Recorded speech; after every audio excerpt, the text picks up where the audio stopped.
ముందుగా ఈ జ్ఞానాన్ని తెలియజేసిన బ్రహ్మర్షి పితామహ సుభాష్పతి గారికి ధన్యవాదాలు. నా పేరు రామకృష్ణ. నేను నెల్లూరు.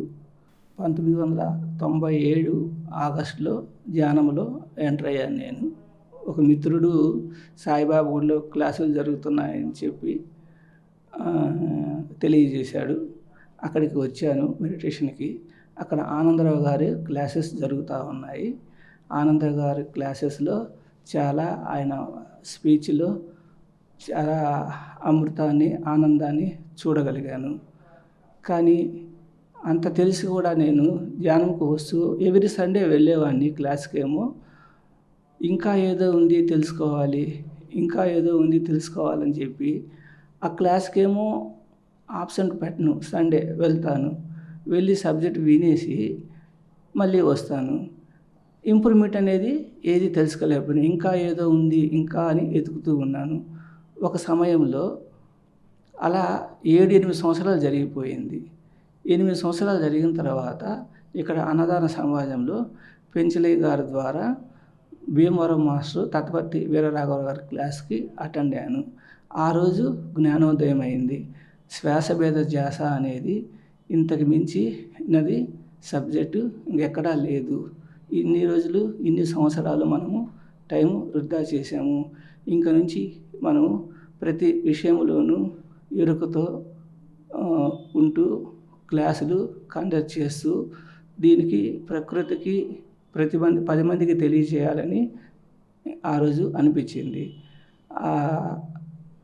ఆ సబ్జెక్ట్ విన్న తర్వాత 3 days ప్రోగ్రాములు అటెండ్ అయిన తర్వాత నాలో చాలా మార్పులు వచ్చాయి.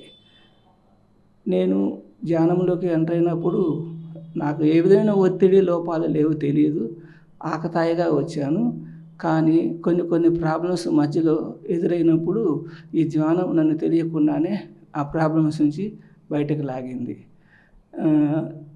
2000 భీమవరం గారు మాస్టర్ గారి క్లాసులు విన్న తర్వాత ఎవ్రీ సండే కూడా క్లాసులు జరుగుతున్నప్పుడు కండక్ట్ చేయము. అక్కడికి వెళ్ళి మాస్టర్స్తో కలిసి మనము డబ్బు సహాయంగా చేయడం కానీ, అక్కడి నుంచి వర్క్ విషయంలో వర్క్ చేయడం కానీ, ఇక ఏం చేయాలి అనేది ఒక కమిటీ మెంబర్గా ఏర్పడ్డాను. వాళ్ళతో పాటు వాళ్ళకి సహాయ సహకారాలను అందిస్తూ ఉన్నాము. అనుకోకుండా పాము నుంచి పాములు పోనని అతను వచ్చాడు. అతని ద్వారా ఇంకా ఎంతో ఇంప్రూవ్మెంట్ చేశాము. శాఖాహార ర్యాలీలు జరిపాము. అన్ఎక్స్పెక్టెడ్గా ఇన్ని సంవత్సరాల నుంచి నెల్లూరులో ప్రోగ్రామ్స్ జరుగుతున్నాయి కానీ ఒక స్వంత స్థలం అనేది లేదు. ఇప్పుడు కూడా అందరం 10 మంది కలిసి ఒక సైట్ ఏర్పరచుకొని ఒక భవనం కట్టాలి అని చెప్పి నిర్ణయించుకొని అందరికీ తెలియజేశాము. తెలియజేసిన తర్వాత మనకి కొంతమంది సహకరించారు. వాళ్ళందరి ద్వారా మనము ముత్తుకూరు వెళ్ళే రూట్లో ఆకుతోట దగ్గర ఒక సైటు కలిసి తీసుకున్నాము. ఆ సైట్లో మన పిరమిడ్ భవన్ కూడా కట్టించి క్లాసెస్ జరుపుతూ ఉన్నాము. ఎవ్రీ సండే ప్రోగ్రామ్స్ జరుగుతూ ఉన్నాయి. ఎవ్రీ సండే మార్నింగ్ అక్కడికి వెళ్ళేసి ఆఫ్టర్నూన్ క్లాస్కి చూసుకొని అక్కడ వచ్చిన మాస్టర్స్ అందరికీ టీ, బిస్కెట్స్ అరేంజ్ చేసి అవి కూడా మన ఓన్గా తయారు చేసి అందరికీ అందిస్తున్నాము. నాకు ఎటువంటి సమస్య ఉన్నా ఫస్ట్ ప్రతి సమస్యకి ఏంటి అని భయపడతాను. ఆ తర్వాత తెలియకుండా నేను నాలో ఒక ఎనర్జీ ఫామ్ అయ్యి ఆ సమస్య నుంచి ముందుకు వస్తాను. తెలిసిన వాళ్ళ ద్వారానే నాకు ఏదో ఒక సమస్య అటెండ్ అవుతుంది. కానీ ఆ సమస్య నుంచి మళ్ళీ ముందుకు వచ్చి ఆధ్యాత్మికత అనే చదువు నాకు ఎంతగానో అబ్బింది. ప్రాపంచిక చదువు నేను చదివింది 8వ క్లాసు. అంత మా తల్లిదండ్రులు వీడు ఎలా బతుకుతాడు అని బాధపడేవాళ్ళు. నేను ఈ జ్ఞానం ద్వారా నేర్చుకొని వ్యాపారంలో చాలా ఇంప్రూవ్మెంట్ అయ్యాను. ఎంత ఇంప్రూవ్మెంట్ అయ్యానంటే కేవలం ఒక చిన్న బిజినెస్తో తక్కువ అమౌంట్తో స్టార్ట్ చేసి ఈరోజు మంచి లక్షల రూపాయల విలువ గల వ్యాపారంలోకి వెళ్ళి ఒక గొప్ప స్థితిలో ఉన్నాను. ఒక ఇల్లు ఏర్పరిచాను. భార్య, బిడ్డలు, వాళ్ళ చదువు, పిల్లలకి చేస్తూ అంత గొప్ప స్థితిలో ఉన్నాం. ఉన్న స్థితి నుంచి ఉన్న స్థితికి ఎదిగాము. అలాగా మనం ఎలా డెవలప్ అయ్యామో మనకు తెలిసిన మాస్టర్స్ అందరికీ కూడా ధ్యానం గురించి తెలియజేస్తూ ఉంటాను. ఆ ధ్యానం ద్వారా జ్ఞానాన్ని పొందండి. ఈరోజు ఇంత మంచి స్థితిలో ఉన్నాము అని చెప్పి ప్రతి ఒక్కరికి తెలియజేస్తున్నాను.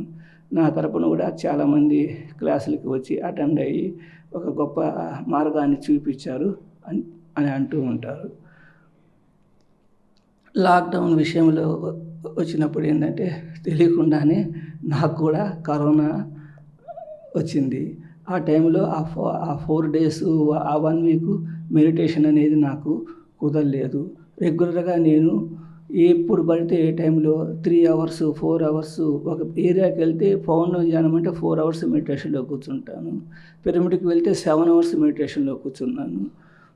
Full moon day full night అంతా కూర్చున్నాను. అలా చేస్తున్న వాడిని ఇంట్లో మిస్సెస్ నువ్వు ఊరంతా తిరిగి వస్తావు, కరోనా అనేది అందరికీ ఎంత ఇబ్బంది పెడుతుంది, వస్తే దాన్ని ఏం చేయాలని ఆమె నెగిటివ్స్ మాటల ద్వారా కరోనాని తెచ్చుకున్నాను. అప్పుడు ఫుల్ డిప్రెషన్లోకి వెళ్ళి ఆ 1 weekలో ధ్యానం అనేది చేయలేకపోయాను. ఎంత ప్రయత్నించినా కూడా నాకు వల్ల కాలేదు. కానీ ఇంటి పట్టునే ఉండి నేను తక్కువ సమయంలో ధ్యానంలో లేకపోయినా బయటకు వచ్చాను. 2 మాస్టర్స్తో మాట్లాడాలని తెలియజేసినప్పుడు ఇక్కడ పిరమిడ్స్ అమ్ముతున్న సునీల్ గారిని సలహా అడిగాను. సార్, మనము తెలియకుండానే కొంచెం భావోద్వేగాలకి లోనవుతుంటాము, మీరు ఈ విధమైన పాజిటివ్గా ఉండండి అని చెప్పి అతను ఒక క్రిస్టల్ ఇచ్చాడు నాకు. ఆ క్రిస్టల్ ద్వారా ఆ రోజు ఎనర్జీ మళ్ళీ పాస్ అయినట్టు అర్థమైంది. మళ్ళీ ఆ 1 week తర్వాత నుంచి ఫుల్గా మెడిటేషన్ చేస్తున్నాను. ప్రతి డే మెడిటేషన్ అనేది నేను పగలు నాకు వీలైన సమయంలో బిట్లుగా చేస్తూ వస్తాను. 1/2 hour 45 నిమిషాలు 1 hour అని. ప్రతిరోజు నైటు 1:30 కానీ 4 కానీ తప్పనిసరిగా మెలకువ వస్తుంది. మెడిటేషన్లో కూర్చుంటాను.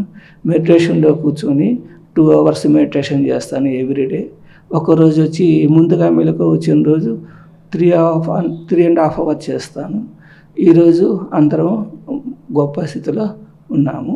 నా ధ్యాన అనుభవాలు నేను 2009 నుంచి బెంగళూరు పిరమిడ్ వ్యాలీకి వెళ్తున్నప్పుడు ధ్యాన మహాచక్రానికి ఎంటర్ అయ్యాను. అలాగే ఎవ్రీడే అమరావతిలో జరుగుతున్న ప్రోగ్రాము, వైజాగ్లో జరిగిన ధ్యాన మహాయజ్ఞాలకి చక్రాలకి అన్నిటికీ వెళ్తున్నాను. కర్తాల్లో ఎవ్రీ ఇయర్ జరుగుతున్న 2012లో స్టార్టింగ్లో ఫ్యామిలీతో భార్య బిడ్డలతో వెళ్ళాము. 4 అక్కడ ఉండి మెడిటేషన్ చేసుకొని వచ్చాము. ఆ ఒక్క గొప్ప అనుభూతి మన మాటలతో చెప్పేది కాదు. మనము ఒక వైకుంఠంలో ఉన్నట్టే అక్కడ అనిపిస్తుంది. టైం అనేది తెలియదు. 3 days ఉందాము అని వెళ్దాము. ఆ 3 daysలో ఏంటి నిన్న వచ్చి ఈరోజు 3 days అయిందా అన్నంత ఆనందాన్ని పొందుతాము. ఏకోజామున మార్నింగ్ సారు మెడిటేషన్లోకి అటెండ్ చేసినప్పుడు ఆడ వెళ్ళి కూర్చుంటే సమయం అనేది అసలు తెలియదు. అక్కడ ఒక వైకుంఠంలోనే మనము తిరుగుతున్నాము అన్నంత తృప్తి అనిపిస్తుంది. ఇప్పటి వరకు 3 days 4 daysలోనే ధ్యాన మహాచక్రంలో ఉంటున్నాను సార్.